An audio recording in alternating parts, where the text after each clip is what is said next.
నమస్తే అండి అందరికీ. ఈరోజు ఒక రుచికరమైన పచ్చడి చూద్దాము.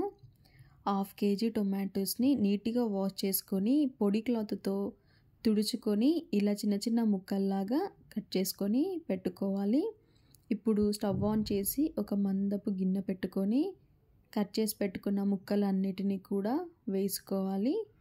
ఇందులోకి ఇప్పుడు కొంచెం పసుపుని ఇంకా కొంచెం నూనె కూడా యాడ్ చేసుకోవాలి.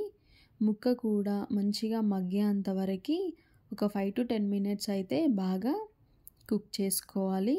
నేను వీడియోలో అయితే మధ్యలో యాడ్ చేస్తున్నాను పసుపు ఇంకా ఆయిల్. మీరు కావాలి అంటే టొమాటోస్ వేసే కంటే ముందే వేసుకోవచ్చు. ఇప్పుడు వీటన్నిటిని కూడా బాగా కలుపుకొని ముక్క మంచిగా జ్యూసీగా వచ్చేంత వరకు మెత్తగా ఉడికించుకోవాలి. ఇప్పుడు ఇందులోకి ఒక నిమ్మకాయ సైజ్ అంత చింతపండుని కూడా వేసుకొని మంచిగా మగ్గేంత వరకు ఉడికించుకోవాలి. ఇప్పుడు స్టవ్ ఆఫ్ చేసి మసాలాస్ కోసం ప్రిపేర్ చేసుకుందాము. చిన్నటి ప్యాన్ పెట్టుకొని ఇందులోకి కొన్ని ఆవాలని కొన్ని మెంతులని వేసుకొని దోరగా వేయించుకోవాలి. ఇవి కొంచెం గుమగుమల్లాగా వాసన వచ్చేంత వరకు వేయించుకోవాలి. ఇప్పుడు ఇవి పక్కన మిక్సీ జార్లోకి వేసుకొని మెత్తగా గ్రైండ్ చేసుకోవాలి, పౌడర్ లాగా చేసుకొని పెట్టుకోవాలి. ఇప్పుడు చల్లగా అయిపోయిన టమాటా ముక్కలని మిక్సీ జార్లో వేసుకొని ఒక టీ గ్లాస్ కారం ఇంకా అందులోకి సగం అంటే 1/2 గ్లాస్ వరకు సాల్ట్ని వేసుకొని వెల్లుల్లిని వేసుకొని మెత్తగా గ్రైండ్ చేసుకోవాలి. ఇందాక మసాలా ప్రిపేర్ చేసుకున్నాం కదా, అది కూడా వేసుకొని మొత్తం పచ్చళ్ళలోకి కలిసేంత వరకు బాగా కలుపుకోవాలి.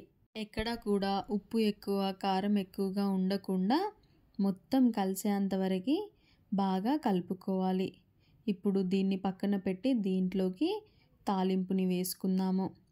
ఒక చిన్న బౌల్ పెట్టి అందులోకి పచ్చడికి తగినంత నూనె వేసుకోవాలి. నూనె వేడయిన తర్వాత జీలకర్ర ఆవాలు వేసుకొని అవి కొంచెం ఫ్రై అయ్యేంత వరకు ఉంచుకోవాలి.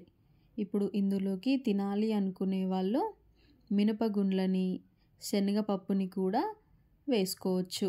పచ్చళ్ళలోకి తాలింపులోకి పప్పులు వేస్తే టేస్ట్ అయితే చాలా బాగుంటుంది.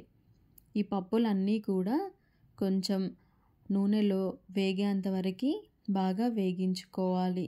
లేదు అంటే పచ్చి పచ్చిగా ఉంటుంది, తింటున్నప్పుడు మనకి మెత్తగా తగులుతుంది. కాబట్టి మంచిగా ఫ్రై అయ్యేంత వరకు ఆయిల్లో ఫ్రై చేసుకోవాలి. ఇప్పుడు ఒక 4 ఎండుమిర్చి చిన్న చిన్నగా కట్ చేసి వేసుకోవాలి.